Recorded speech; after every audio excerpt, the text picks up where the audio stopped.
So lately I've noticed a very interesting dynamic amongst my chickens. Absolutely every single night when it's time to lock up the birds, and most of my chickens, they go into their house. They will jockey for roost position inside the house, but generally speaking, they get pretty well settled. And we actually have two roosters. We have Alexander Hamilhen, who's the Bielenfelder rooster that we got as a freebie chick when we ordered our chicks online from our friends over at Murray McMurray. And then we have General Washington, who is a little bit of an accident. You see, every so often when a hatchery sends you sex chicks, meaning we ordered a whole bunch of females, a male will sneak in there by accident. And General Washington was this Rhode Island red rooster who was a little bit of an oopsie chick. And what I've noticed though with General Washington is he's got this pattern of how he works. He waits by the doorway every single night when all the chickens go home to roost. And generally speaking, that's when he kind of gets his.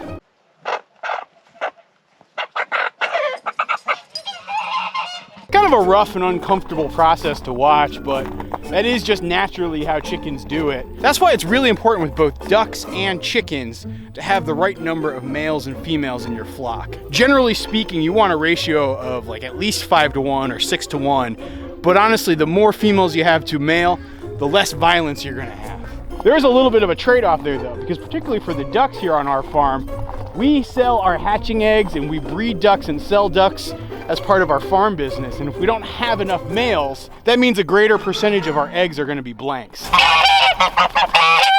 When it comes to geese, it's actually much easier and less complicated and challenging. And that's actually for two reasons. Number one, geese tend to be a little bit more monogamous. They're not completely monogamous, but they have a tendency to pair off over the given breeding season. Then the other reason is the mating season of a goose is much, much shorter than the mating season of a duck or a chicken. Ducks and chickens, generally speaking, are going nearly year round. And so that sort of stress on your female birds is hard to take. When it comes to the geese, yes, you're gonna know towards the end of breeding season that the female goose's back, neck, and like back of her head is gonna have less feathers. But then they end up having about 9 months to rest and recuperate. And so it's not nearly as big a problem. When it comes to our geese, our ratio is we have about 60% female and 40% male. Your bigger risk when it comes to mating in geese actually comes from the fact that if you have not enough females for males, the male geese are gonna kill each other.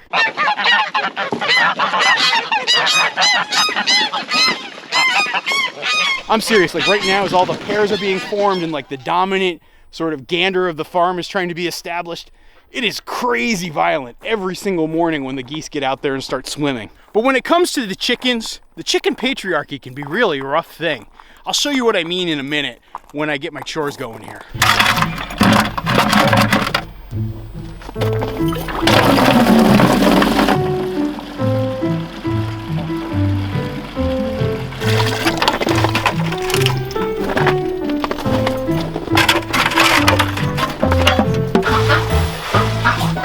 Your water ducks.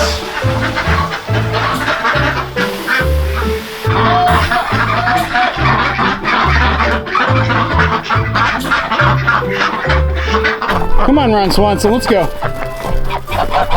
Parks and Recreation gang, let's go, come on. Bedtime for you guys. Come on.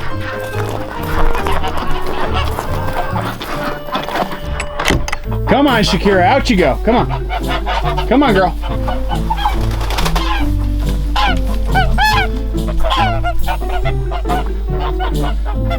All right, Geese, now you can go inside. Come on. In you go. Bedtime for the geese. So every single night when I'm locking up the ducks and geese and starting to lock up the chickens, Shakira, who is my Colombian Wyandotte, she always ends up staying inside the goose house. During the day, the ducks and the chickens love to hang out inside that house, but I always try to get them evicted. And most of the chickens get the message and they end up going into their chicken coop and all's good. But every night, without fail, Shakira's always the last one in. And she's the one who just seems to dread having to face General Washington each night.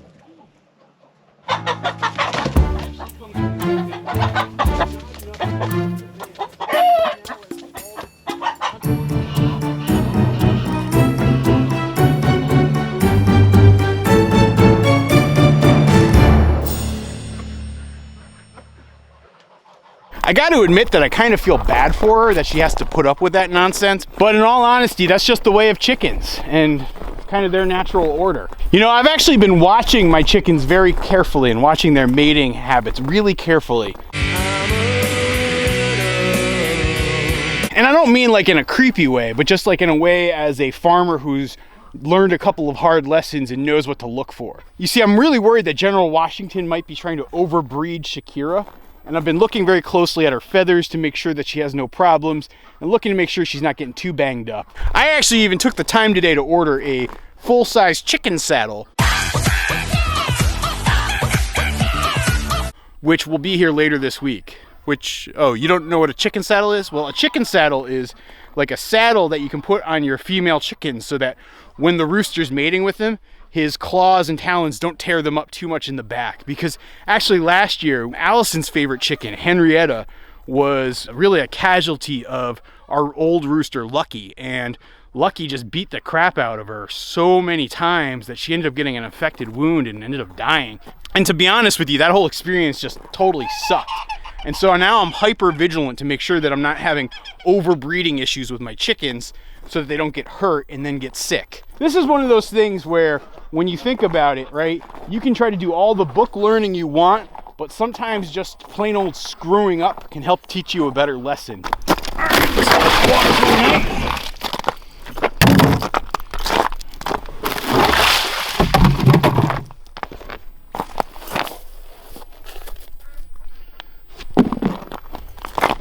So I've actually been using these mouse traps lately as a way to try to deal with the rodent problem. You see, what happens is the rodents are attracted by the feed spilled by the birds. So I'm putting out this trap.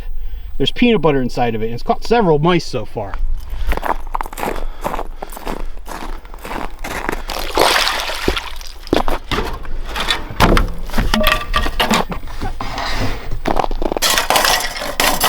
Comes your water. Here's your food. You are such a good puppy dog. You know that? You are such a good pup. I can't wait to try to make like a scarf out of Toby dog here. Yeah, I'm gonna take your like shaggy fur that falls off and makes Toby tumbleweeds. I'm gonna turn it into some wool. That's what I'm doing, buddy. No? No, you don't like that, huh? No? Oh yeah, good pup. Let's see if I've got any eggs.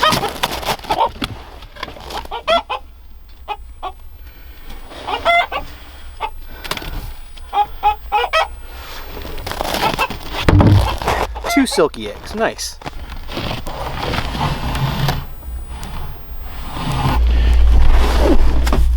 Here you can see everybody's hanging out. They probably don't like the light that I'm shining in here. Some of the chickens like to take that top roost. Others like those. And then I think Shakira, who's kind of the low woman on the totem pole, she ends up right over there on that little shelf. I don't know why. There's plenty of roost space over back there against the wall. But Shakira, I don't know. Sometimes you just get stuck with it all. Good night, chickens. I fully appreciate that for a lot of folks, me talking about this sort of thing could be upsetting. When you start to apply the morals and values that we as humans have to animals, you can find yourself often in a very precarious situation. When it comes down to it, the chicken patriarchy is quite brutal and unfeeling and, generally speaking, awful. But it's also their necessary natural way of life that they've evolved over thousands of years. It's most definitely a patriarchy that I doubt will ever be smashed, but it is nature. You know, when I was talking to Greg Judy the other day, he mentioned this idea of not trying to fight nature. You don't ever want to try to fight nature. You got to accept it for what it is. You got to work within its parameters. And I think our job as farmers is to make nature work for us versus spend a lot of our time and energy working against it, because it's always going to be a losing battle.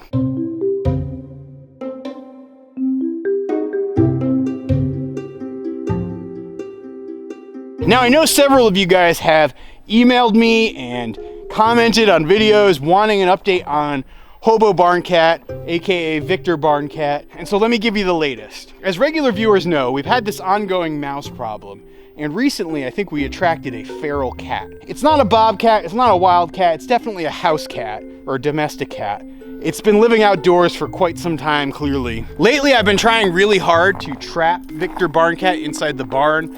I have like a have-a-heart trap that I've been using and setting it out dutifully every single night. But unfortunately, I haven't had much luck capturing the fella. Each one of my efforts seems to be thwarted. You know, I tried the traditional of just putting a can of tuna fish or a can of cat food in there to see if it would attract him, and that didn't work. One time, I actually tried using little catnip mice that we have for Lil and putting them around the trap, and he definitely saw it. He was definitely attracted to it. He even started playing around with it and looked like a big old goofy kitty cat, but it didn't get him intoxicated enough to actually go inside the trap. About 3 weeks ago, he was here every single night, but I've noticed as the weather started to shift and warm up just a little bit, he's gone a couple of days every so often without showing up. And it actually went almost a whole week where I didn't see any sign of him whatsoever.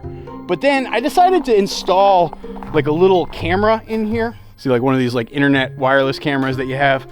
So I installed that here inside the barn. I figure it's handy, particularly when I get the cows, to be able to look inside the barn and see what's going on. And I've been keeping very careful watch. And well, just the other night, he showed up. And so I know that Victor Barn Cat's okay. I know that he's still around. I'm still gonna try to trap him and see if he belongs to somebody, to like see if he has a microchip. There's actually also a woman in our area who told me about the fact that her cat looks almost identical to Victor Barn Cat. It ran away from another part of town like almost a year or two ago, I think. And I gotta say, if I look at the pictures in the side-by-side comparison, it's quite possible that that's her cat. And so I wanna catch him. If he's not anybody's cat, and if he is unneutered, I will neuter him. But then I'll just make sure he's up on his vaccinations and then try to train him to be actually our barn cat, so Pablo Barn Cat has a little bit of help. And by the way, I know with this wireless camera, it's gonna trigger a question for a lot of you of, why don't I have a live stream of the barnyard going like 24/7 so people can look in and see what's happening on our farm? And the reason actually is right now, I have no ability to get internet out to there. Like our wireless signal pretty much dies right where that camera is. Even where I have the camera placed right now, it's not the greatest of signal and it breaks up pretty regularly, and I have like feed interruptions on an ongoing basis. I don't know, maybe at some point if there's enough demand, I might try to figure out a way to extend the range of my network out to like the bird area so that I could maybe do a live stream, but I don't know. I'm still honestly not quite convinced that enough people are gonna wanna watch it, but I do have Barn Cam now, so there's that going for us.